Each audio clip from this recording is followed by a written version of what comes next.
오늘은 대림절 셋째 주일입니다.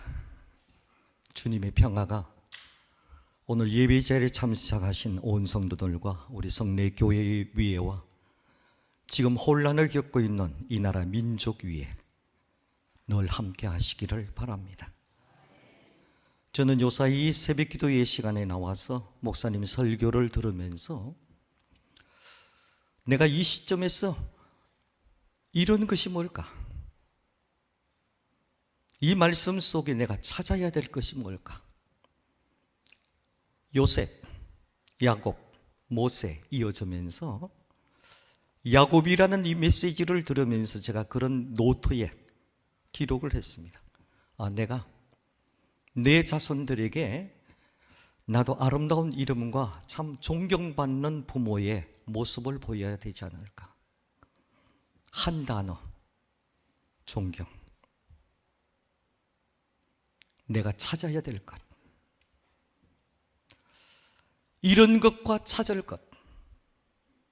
성경은 늘 지금 여기에서 하나님이 왜 이 말씀을 하시는가? 이 말씀 속에 내가 찾아야 될 것이 뭘까? 예수님은 이런 것을 찾는 데 대해서 이야기를 여러 번 하셨습니다. 특별히 오늘 누가복음 15장 1절에서부터 마지막 절 말씀은 32절까지 말씀은 이런 양에 대한 이야기를 말합니다. 이런 드라크마, 은전에 대한 이야기를 하고 이런 아들의 이야기를 하고 있습니다. 오늘 이 세 비유에서 이런 주인공은 하나님이십니다. 양을 찾아 나선 목자의 안타까운 그 마음, 드라크마의 한 잎을 찾는 여자의 슬픈 그 마음, 아들을 기다리는 아버지의 그리움을 실감나게 표현한 말씀입니다. 그것은 모두 길을 잃고 헤매는 인간들을 향한, 아니 우리들을 향한 하나님의 사랑, 하나님의 기다림, 하나님의 그리움이요, 때로는 하나님의 아파하는 마음과 슬픔인 것입니다. 왜 우리는 길을 잃었습니까? 한마디로 양이 길을 잃은 것은 방황 때문인 것입니다. 어딘가 정신이 팔려서 목자의 인도를 벗어난 것입니다. 통계에 의하면 쇼핑 중에 아이를 잃어버린 어린아이들, 그것은 아이를 잃어버린 것은 엄마의 감독 부족보다는 아이가 무엇인가 구경하며 엄마의 곁을 떠났다라고 말합니다. 얼마 동안 아이가 방황하고 제정신이 들었을 때는 이미 늦었습니다. 엄마가 보이지 않습니다. 그래서 당황하고 울기 시작합니다. 우리 신앙생활도, 아니 우리 인생의 여정도 마찬가지입니다. 하나님은 한 번도 우리를 떼어버리고 숨지 않았습니다. 숨바꼭질은 내가 합니다. 이불도 벗고 아이들이 엄마 나 찾아, 똑같은 모습입니다. 길 잃은 것은 우리의 방황 때문인 것입니다. 무엇인가 살아가면서 정신이 팔려서 소속감, 삶의 목적, 삶의 방향이 뒤흔들리니까 아버지 곁을 떠나 방황하는 것입니다. 창세기에서는 1장부터 인간에게 세 가지 물음으로 시작합니다. 나는 누구인가? 나는 무엇을 하였는가? 죄지은 인간을 향해서 지금 너 어디 있니? 우리는 어디 있는가? 나는 누구인가? 철저한 나 자신의 소속감을 말합니다. 나는 창조된 하나님의 자녀인 것을 말합니다. 소속감의 상실은 인간은 방황하게 되어 있는 겁니다. 주인을 잃은 겁니다. 지금 내가 무엇을 하고 있느냐 하는 자체 속에 내 삶의 존재의 의미를 찾지 못하면 할수록 허무해지는 겁니다. 금년도 보름을 남기고 있습니다. 우리는 무엇에 실패한 것은 아닙니다.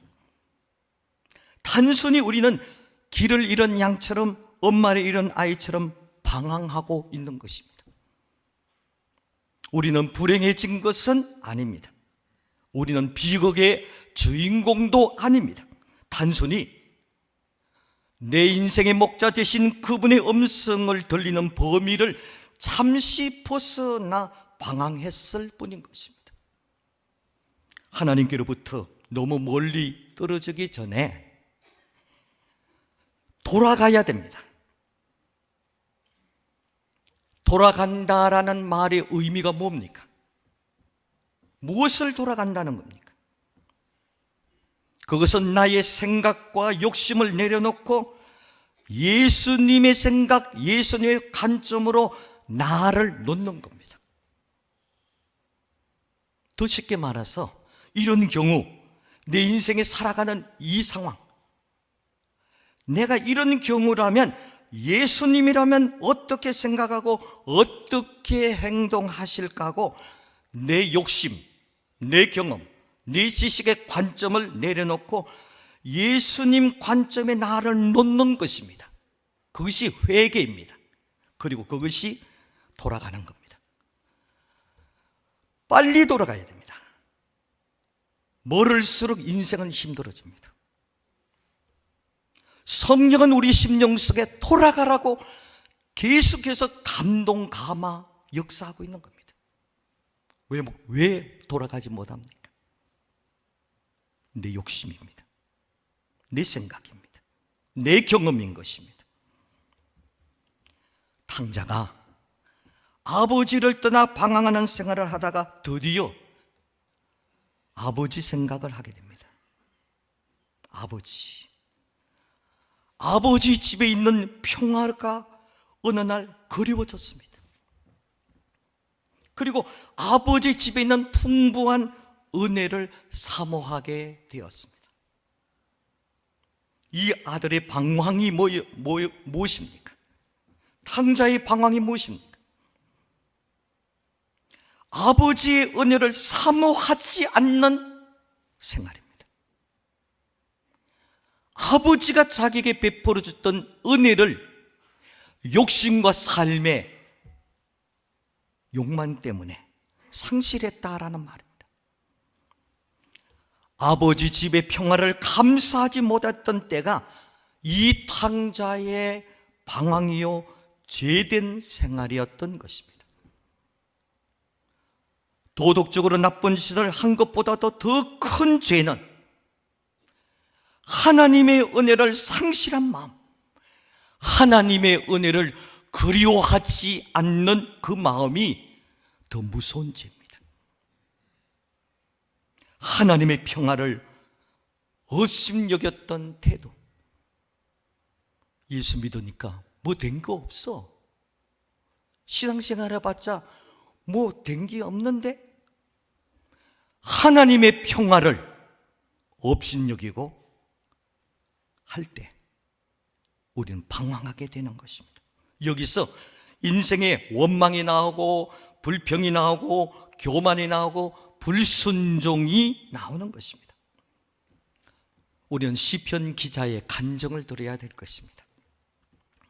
시편 108편 1절에 2절 기자의 간증입니다. 하나님, 내 마음은 확고합니다. 진실로 내 마음은 확고합니다. 내가 가락에 맞추어서 노래를 부르렵니다. 내 영혼아 깨어나라. 내가 새벽을 깨우리로다. 우리도 확실하게 고백해야 하겠습니다. 하나님, 이제부터 나는 하나님 가락에 맞춰 노래하겠습니다. 더 이상 내 가락 맞추려 하지 않고 하나님의 리듬, 하나님의 가락에 나를 맞추어 나가겠습니다. 그것이 신앙인입니다. 거기 믿는 자입니다. 하나님이 내 편에 서기를 바라지 말고, 하나님 내 사정 좀 알잖아요.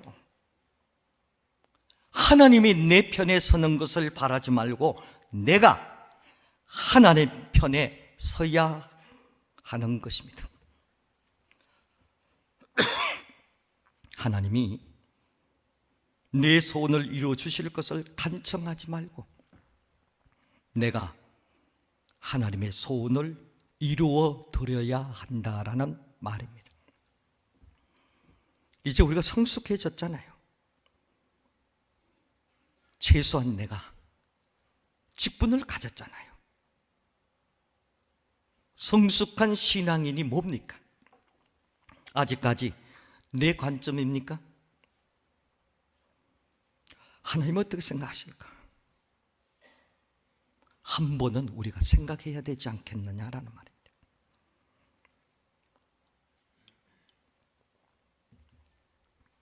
두 번째, 탕자가 길을 잃은 것은 삶의 투자 정신이 전혀 없었기 때문입니다. 그는 장래, 미래를 생각하지 않는 탕자였습니다. 아버지께 받은 재산을 오직 현재, 현실, 자기 만족에만 정신이 팔려 있었고 미래의 자본으로 삼지 못했습니다. 미래는 하나님께서 나를 계산한 날이 있습니다. 하나님이 기다리고 있는 겁니다. 미래의 상실은 하나님을 상실하는 겁니다. 이 땅의 전체가 아닙니다. 우리 마지막 라스트 미팅, 진짜 마지막 만남은 죽음입니다. 그러나 죽음 이후에 우리를 기다리고 계신 그분을 만나야 됩니다. 아버지가 주신 것, 얼마나 귀한 것들인 겁니까? 달란트 비유에서도, 마태복음 25장에서도 예수님은 같은 문제를 다루고 있습니다. 주인이 나를 믿고 나에게 기대를 걸고 나에게 자유로운 선택하라고 맡겨주신 재산 얼마나 감격스럽고 고맙습니까? 5달란트, 2달란트 받은 종은 그 감격과 그 고마움을, 그 자유를 가지고 성실히 투자하였습니다.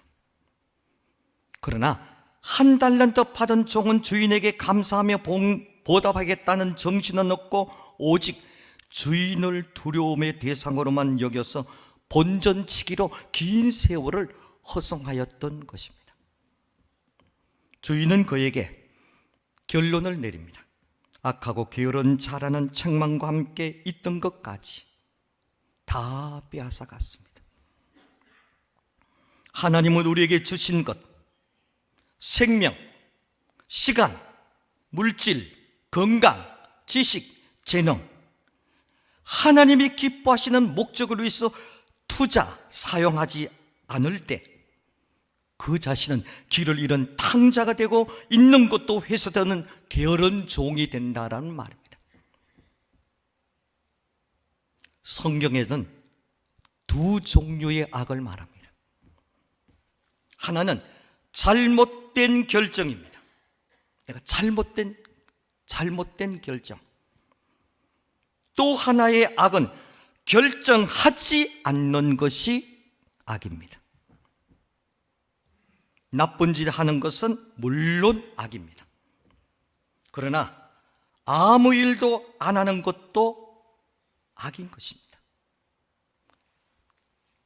나에게 맡겨진 모든 것들 아무것도 안 한다. 이것도 악한 거란 말입니다. 사람에게는 누구나 다 두 권의 책을 쓴다라고 말합니다. 한 권은 과거라는 책입니다. 그것은 지금까지 살아온 나의 역사를 내 자신이 기록한 겁니다. 그것이 아무리 보기에 흉하고 얼룩져 더럽고 부끄러운 기록이라 할지라도 그 손은 그 책은 내가 손을 댈 수가 없습니다. 수정도 안 됩니다. 가필도 안 됩니다. 그러므로 우리에게 중요한 책은 첫째 권이 아닙니다. 둘째 권의 책입니다. 그것은 내일이라는 책입니다. 이 책은 아직 깨끗한 백지와 같습니다. 후에 수치도 담기지 않는 아주 깨끗한 책입니다. 이제부터 내가 무엇을 쓸 거냐 하냐에 따라서 그 책의 가치성은 달라지는 것입니다. 이 책이 어떤 책이 될 것인지 지금 나의 결정에 달려 있습니다. 지금부터 나의 장래는 하나님이 기뻐하시는 것에 투자하고 착하고 진실된 종이 내 자신이 그렇게 살아갈 때 여러분들은 두 번째 책은 굉장히 빛나는 책이 될 것입니다. 하나님께 바쳐진 사람의 생애는 나의 욕심의 제물이 된 자의 생애와는 완전히 달라지는 것입니다. 예수님께서는 무엇을 먹을까, 무엇을 입을까를 하지 말라라고 말합니다. 예수님이 의식주를 무시한 것이 아닙니다. 예수님은 살아가는 인생들에게 밥통 인생, 재물 인생이 되지 말라는 거예요. 밥통과 재물 인생관에서 탈피하라라는 것입니다. 하나님이 우리를 창조하실 때 마니킹으로 창조한 것은 아닙니다. 그 나라와 그 의를 구하라고 예수님은 우리의 미래에 쓸 책 내용을 이미 제시해 줬습니다. 그 나라, 그 의를 구하라. 우리에게 주신 메시지입니다. 나를 제물로서 제단에 올려놓고 하나님 나라를 위하여 나를 써주십시오 하는 결단을 내릴 때 우리 생애는 빛나는 생애로 방향 전환이 될 수 있다라는 말입니다. 하나님을 위한 투자가 신앙 인생관입니다. 늦지 않았습니다. 지금부터입니다.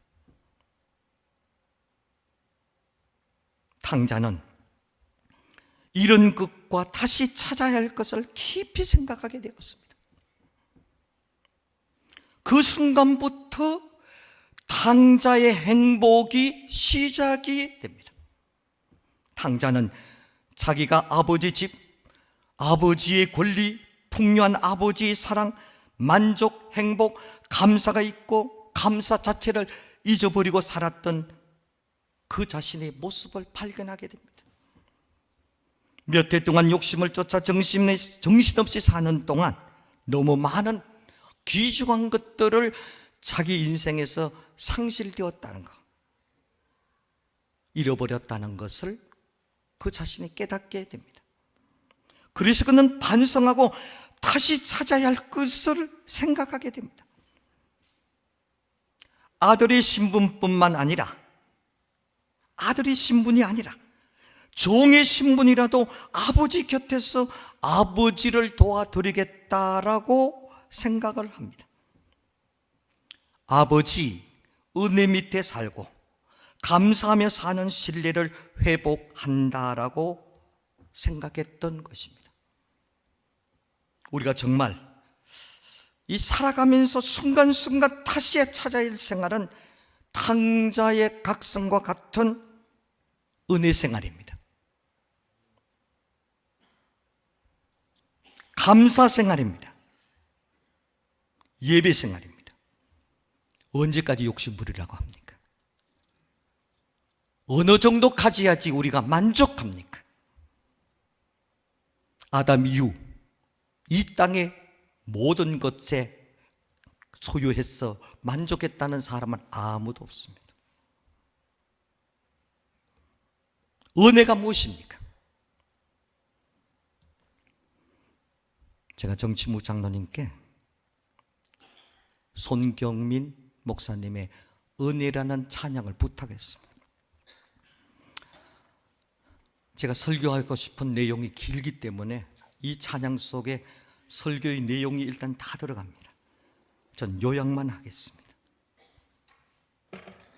찬양 가사에 여러분들이 우리 안 집사님과 두 분이 부르는 찬양에 은혜 받으시기 바랍니다.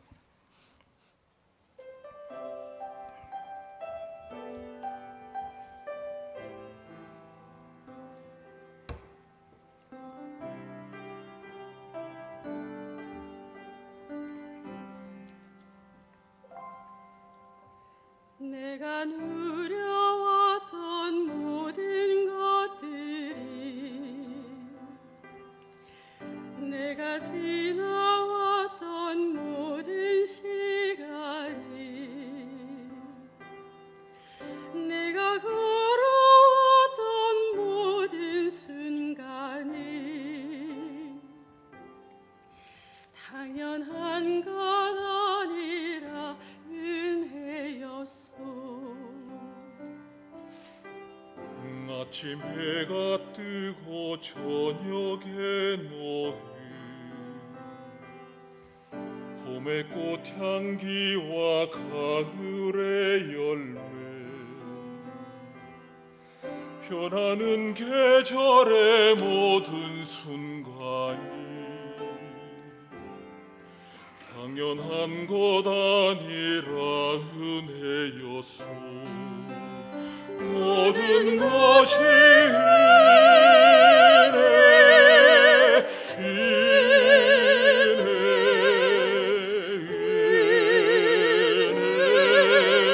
하나님의 은혜.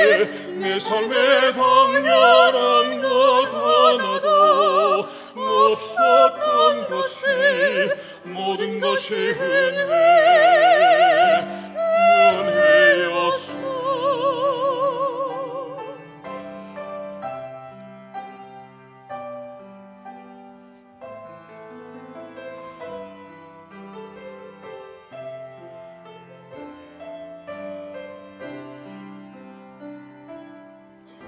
내가 이 땅에 태어나 사는 것, 어린아이 시절과 지금까지 숨을 쉬며 살며 꿈을 꾸는 삶, 당연한 것 아니라 은혜였소. 내가 하나님의 자녀로 살며 오늘 찬양하고 예배하는 삶, 복음을 전할 수 있는 축복이 당연한 것 아니라 은혜였어. 모든 것이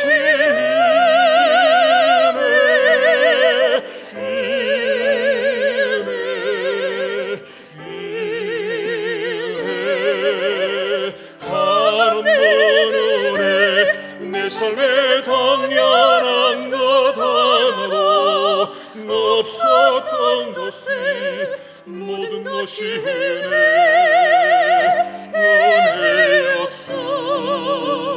모든 것이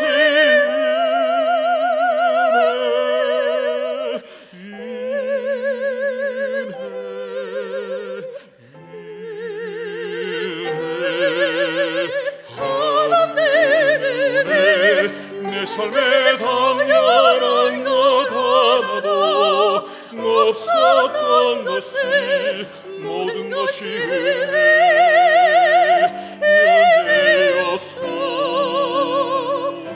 모든 것이 은혜였어.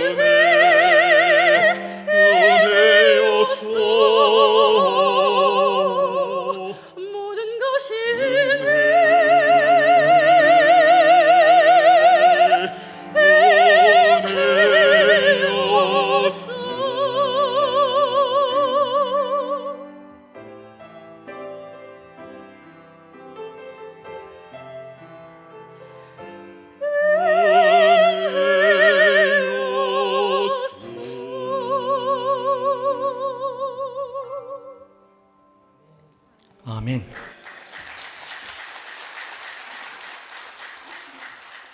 은혜의 상실은, 은혜의 가장 무서운 단어는 당연하라라는 단어입니다. 무서운 단어입니다. 모든 것이 하나님의 터치였습니다.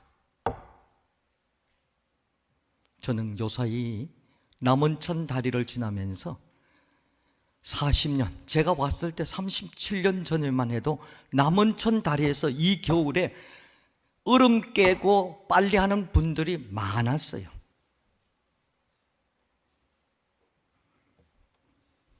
지금 어때요, 박 권사님? 세탁기 돌리잖아요.